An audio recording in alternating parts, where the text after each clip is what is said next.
Indonesia. Mungkin saya mau buka lagi 3 pertanyaan, tapi saya mau mulai dari saya dulu, gitu ya. Karena saya lihat kayaknya semuanya masih pada diem, entah malu-malu atau apa. Saya mau malu sih, masih akumulasi pertanyaan. Mungkin masih pada nulis catatan dulu. Ada 5. Oh, ada 5? Enggak. Masih berproses mungkin. Karena kebanyakan informasi. Karena harus disistematik dulu caranya. Semuanya sistemik ya sekarang ya, jadi kayak gitu. Cuy. Politically correct. Mbaknya sendiri ada waktu berapa lama?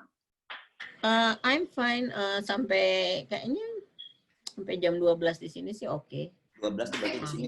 Ya berarti kayak setengah jaman lagi sih oke. Jam 9 malam waktu sini. Tapi oke, saya mungkin mau ada pertanyaan. Ini sebenarnya pertanyaan yang sudah saya pernah sampaikan ke Mbak Nana waktu itu, tapi saya mungkin ingin lagi ulang untuk bisa diperdengarkan juga jawabannya ke teman-teman di sini.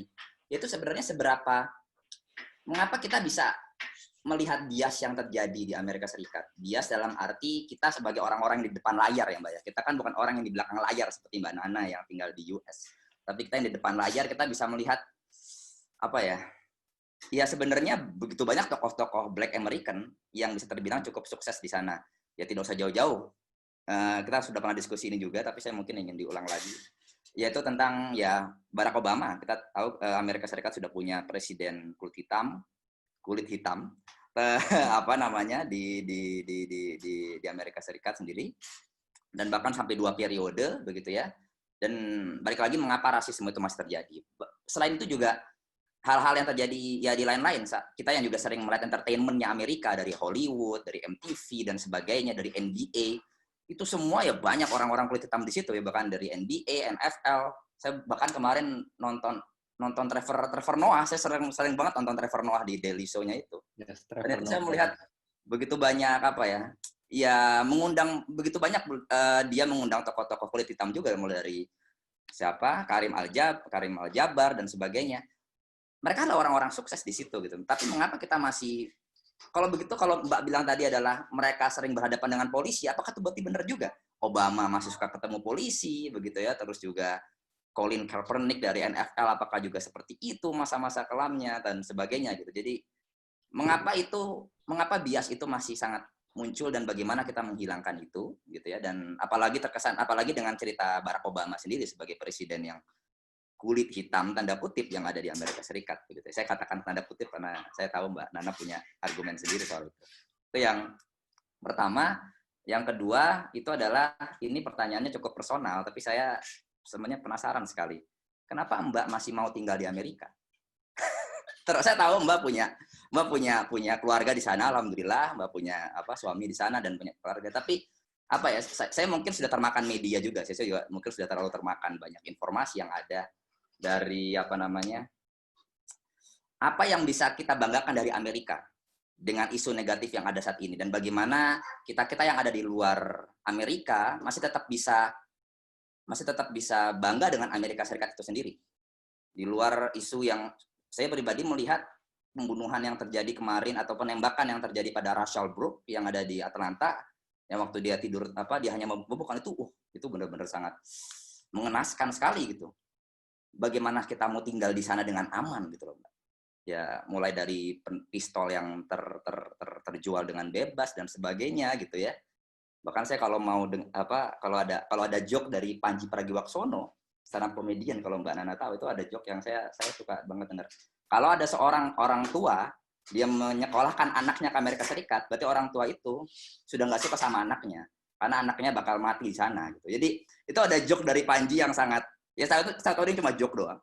Tapi bagaimana kita bisa melihat positif Amerika Serikat di situasi seperti ini gitu loh. Di situasi yang negatif ini, dan bagaimana dan apa mimpi Mbak terhadap Amerika itu sendiri. Sekian dari saya. Saya kembalikan lagi ke Rian yang sepertinya juga ada pertanyaan di situ. Enggak apa-apa, silakan Pak. Saya dengar dengan open ears. Oke. Baik, selanjutnya ada lagi yang mau bertanya? Mungkin di sini dari Mungkin saya tanya. Mungkin cepet, 2 pertanyaannya singkat sih sebenarnya. Mungkin di antara ras African American itu juga ada namanya colorism, right? Maksudnya ada tonasi kulit orang hitam itu juga ada injustice di dalam situ. Nah, itu juga salah satu poin yang harus apa ya? Secara orang African American juga agak sensitif kan untuk ngomongan colorism itu. Dan kedua itu yang kita lihat sekarang kan pokoknya one race against the other kan.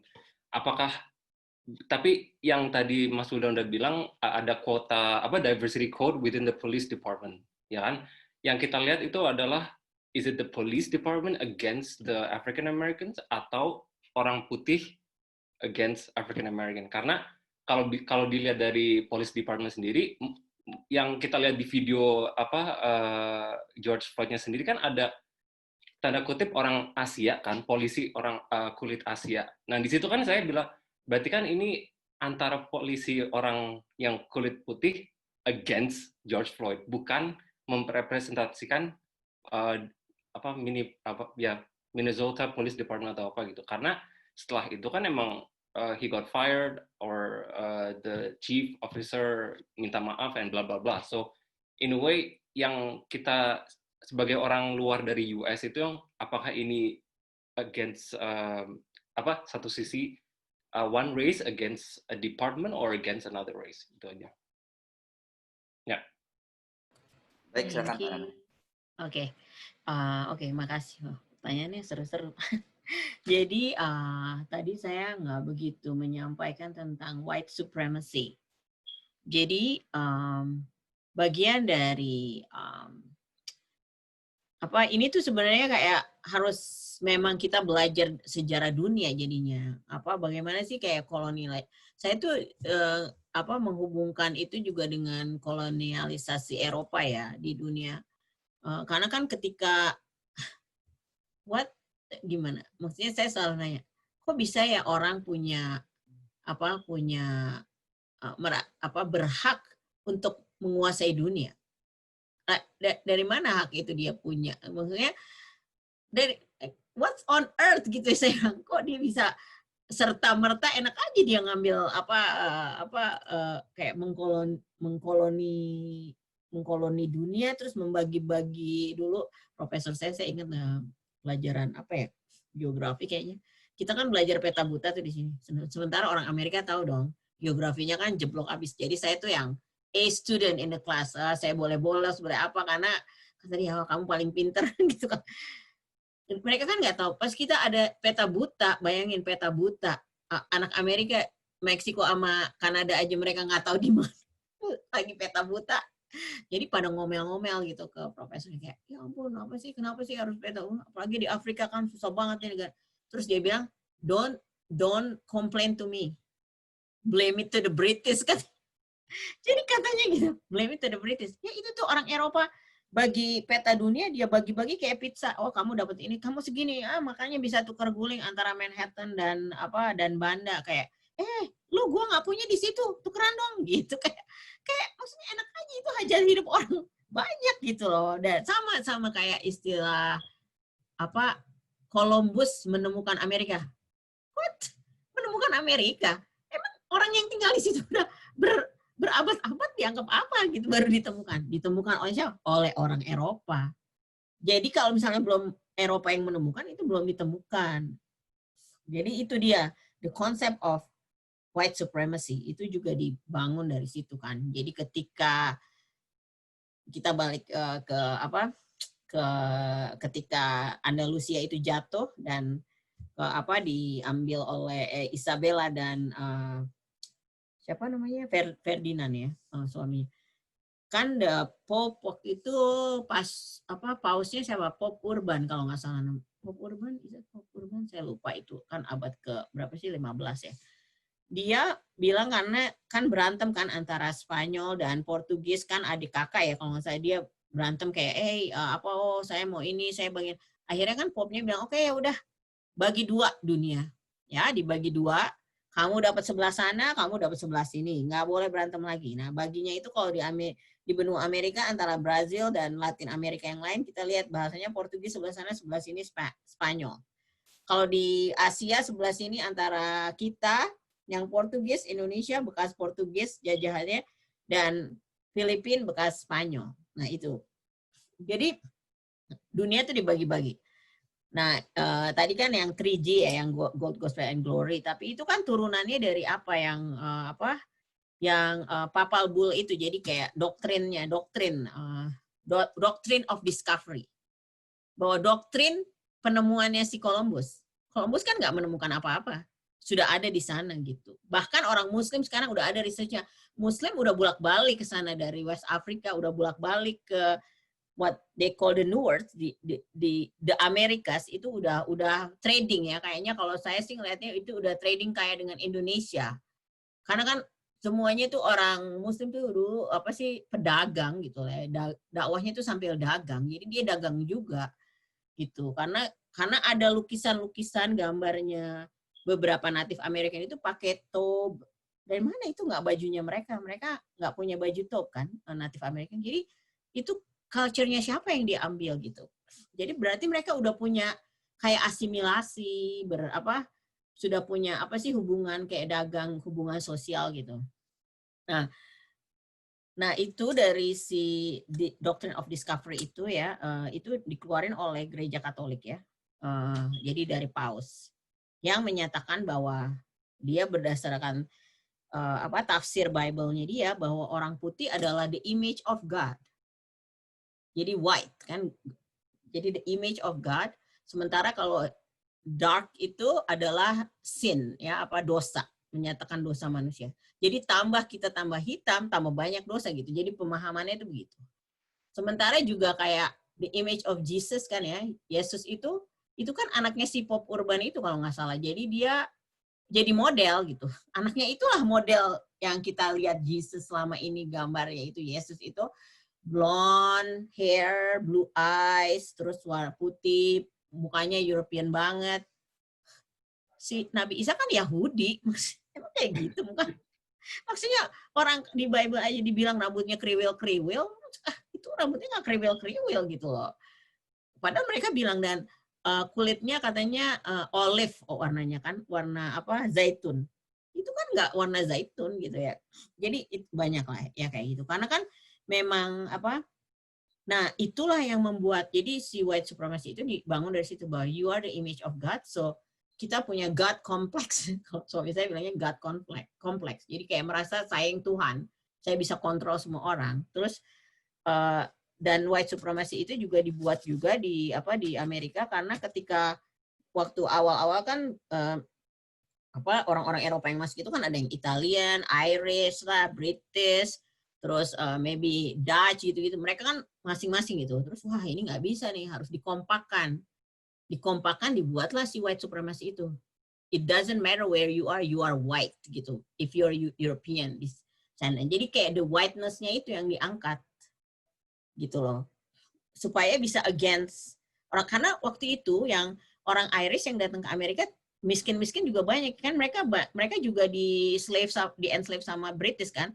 Nah, mereka banyak yang berkolaborasi kayak suami saya nenek buyutnya orang Irish. Jadi dan dia tuh di-expel sama keluarganya karena kawin sama orang black ya. Jadi banyak kayak gitu. Karena mereka sama di kayak sama-sama miskin, dia dibilang ya udahlah kita berkolaborasi aja. Dan itu tuh wah ini bahaya ini nih. Mereka bisa menimbulkan anak-anak yang mix ini ya. Dari mana ini gitu kan nanti. Terus wah. Nah, jadi dibuatlah kayak gitu. Jadi supaya ke whiteness-an. Jadi kayak nationality gitu ya. Tapi ini whiteness-nya itu loh. Jadi kayak dibangun rasa nasionalismenya dari whiteness itulah nasionalismenya gitu. Makanya ada white supremacy ini kan, kayak white nationalist yang sekarang banyak. Nah itu Nazi kan juga dari situ juga kan, kayak dibangun ke whiteness-annya itu. Nah sehingga itu gitu yang selama ini yang menjadi sistemik tuh itu gitu, the white. Jadi walaupun misalnya polisi sistemnya itu the whiteness itu yang dibalik dibalik layarnya gitu. Walaupun nggak specifically dibilang gitu ya, nggak di atas paper, tapi ya kita lihat the spirit of the law itu dia si whiteness itu. Terus kan kalau kenapa sih di Amerika masih rasis aja, orang presidennya aja udah orang black, terus banyak orang musisinya, terus sportsnya gitu ya. Nah, kayak ini yang Barack Obama kan yang kita sering salah juga ya. Maksudnya bahkan orang Amerika juga banyak sih yang menganggap kayak gitu. Jadi kalau kita lihat yang namanya di Amerika sendiri kayak colorism itu kan, dan juga kayak your history. It's not just because of the color of your skin, tapi harus ada history-nya, sejarahnya gitu loh. Like what is your apa sejarah dibalik diri saya gitu kan? Kalau Obama itu bapaknya dari Kenya. Ya, bapaknya dari Kenya, dia orang Kenya yang kuliah di Amerika. Kayak saya kuliah di Amerika dulu. We're just like foreign student, kayak teman-teman yang di Jerman dari Indonesia kuliah di Jerman ya, bukan orang Jerman kan. So, dia juga gitu, kuliah di Amerika ketemu sama ibunya Obama yang orang putih. Terus mereka kawin, lahirlah Obama gitu. Terus bapaknya selesai itu kan mereka cerai ya, kalau nggak salah divorce, dia balik lagi ke Kenya, ibunya tetap di Amerika, terus malah kawin sama orang Indonesia, tinggal di Indonesia gitu. Jadi itu ya ya kayak kawin campur aja. Tapi Obama itu nggak punya sejarah seperti orang African American yang nenek moyangnya slave, di enslaved. Dia nggak punya itu. Jadi hanya karena warna kulitnya dia sama, dia nggak merepresentasi the spirit yang sama. You know what I mean? Jadi kayak gitu. Nah itu tuh orang nggak tahu itu si background itu tuh kadang-kadang karena oh iya tapi kan dia kan black ya gitu. Orang black juga banyak yang begitu. Oh, but he's black. No, he doesn't have the same experience as you. Nenek moyangnya dia nggak di-lynching seperti kamu. Nenek moyangnya dia nggak di-enslave seperti gitu. Jadi dan kan Obama bapak setelah ibu bapaknya cerai kan dia bapaknya balik ke Kenya, dia kan tinggal sama keluarga ibunya yang white walaupun dia the black skinnya black gitu. But the spirit I think he's white. I mean like jadi dan ini banyak yang sekarang nih akhir-akhir ini ketika reparation isu reparation itu like maju lagi kayak ganti rugi kan, reparation itu kan ganti rugi selama slavery. Ada satu nih I think senator dari Republikan kalau saya lupa namanya siapa. Dia dalam satu pidatonya dibilang, "Loh, kita udah ngasih kamu reparation, kita kasih Obama 2 periode. Itu reparation kamu." I was like, what?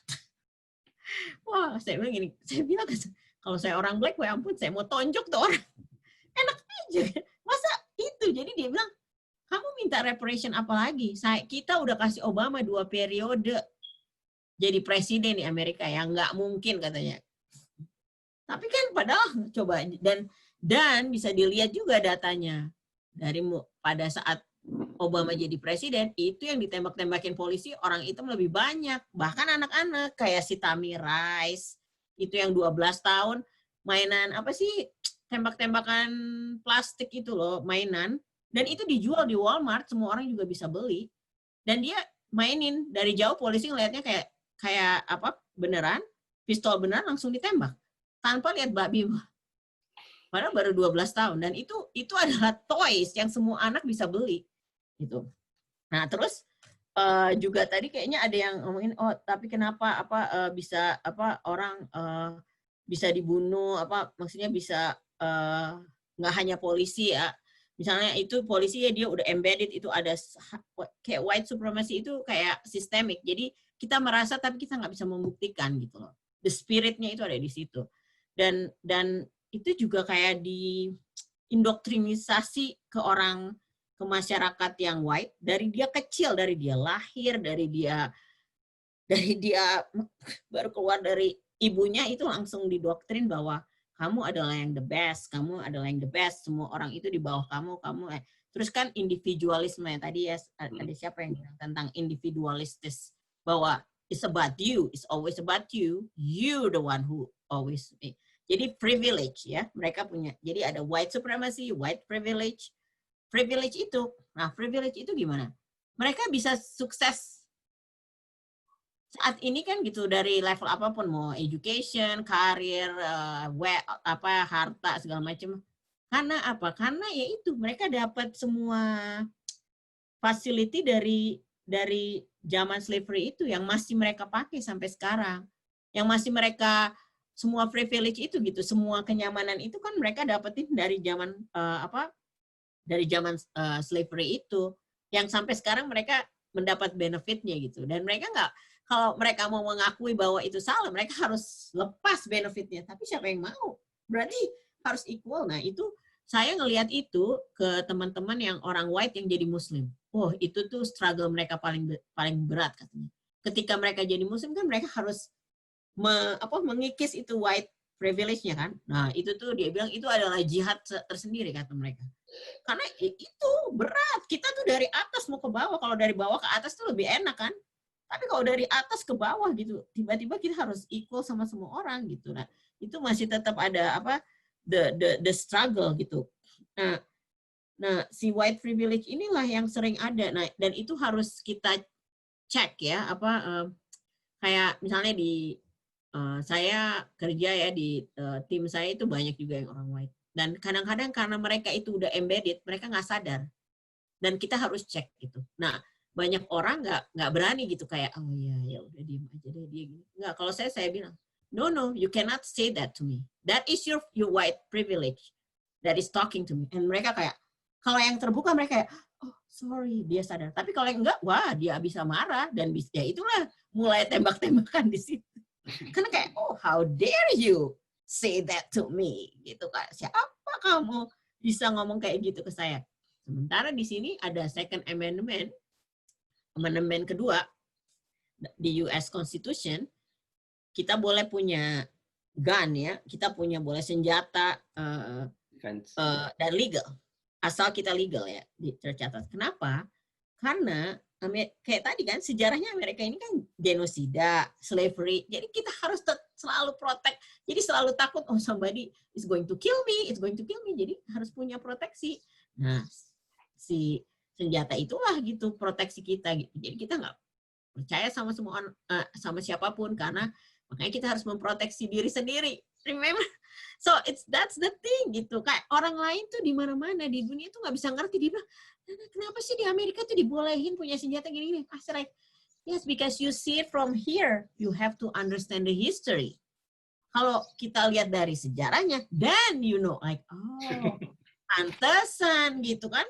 Gitu, jadi kalau ngelihatnya cuma di surface sekarang, di permukaan, oh ya kenapa sih, kok gitu, maksudnya barbar banget, masa bawa enggak, itu karena sejarahnya tuh panjang gitu, kalau sejarah kita itu, kita adalah orang yang membantai, orang yang ini, ya terang aja kita selalu punya guilty feeling, itu ada lagi nama istilah, white guilt, jadi mereka tuh nggak suka kalau kayak di confronted gitu ya, nggak semua orang suka gitu, mungkin ada orang-orang yang lagi belajar sekarang, kayak di tempat saya kerja sekarang lagi anti-racist training. Jadi mereka tuh kayak harus ikut itu anti-racist. Kayak harus you name it, your privilege yang orang white, you name it, and then you acknowledge it. Kalau ada yang pointed to you, you cannot be mad. Nggak boleh marah. Harus kayak diam dan reflect gitu. Dan itu susah. Nggak gampang. Karena sangat emosional kan. Bayangin. Dan orang yang bukan white, nggak semuanya berani. Kayak misalnya orang black, mereka udah ditindas berratusan tahun, 400 tahun, masa tiba-tiba dia punya, oh kamu salah. Oh, nggak punya juga, punya keberanian untuk itu kan. Kita, kebanyakan orang-orang lain yang imigran di sini, semuanya adalah post-colonial syndrome, yang punya inferior complex. Nggak berani ngomong begitu. Berapa orang yang berani ngomong kayak gitu? Kayak, you name it, you point it, hey, kamu salah, kamu nggak boleh ngomong kayak gitu. Itu privilege kamu yang ngomong. Gitu. Nah, itu sangat uncomfortable ya. Nggak nyaman bagi kita yang ngomong dan bagi orang yang nerima kan. Jadi itu ada white supremacy, ada white privilege, ada white guilt, dan ada juga white space. Sekarang nih kayak yang isu-isu kalau kita lihat istilahnya si Karen. Nggak tahu nih kalau ngikutin kalau di Amerika ada si Karen, si Becky, itu yang kayak orang-orang white woman ya terutama. Mereka ya itu kayak ceritanya si Emmett Till. Jadi dia kayak gatel aja gitu lihat orang kayak, oh, kamu ngapain di sini? Kamu ngapain lari di park ini? Kamu tuh nggak harus sini, lapor polisi. Nah itu tuh kita istilahnya ada si Karen, si Becky dikasih nama gitu. Nah itu tuh dia kayak white space. Dia merasa ini tuh space saya. Kok kamu tiba-tiba masuk sini gitu? Kayak misalnya di gym ya, tempat olahraga.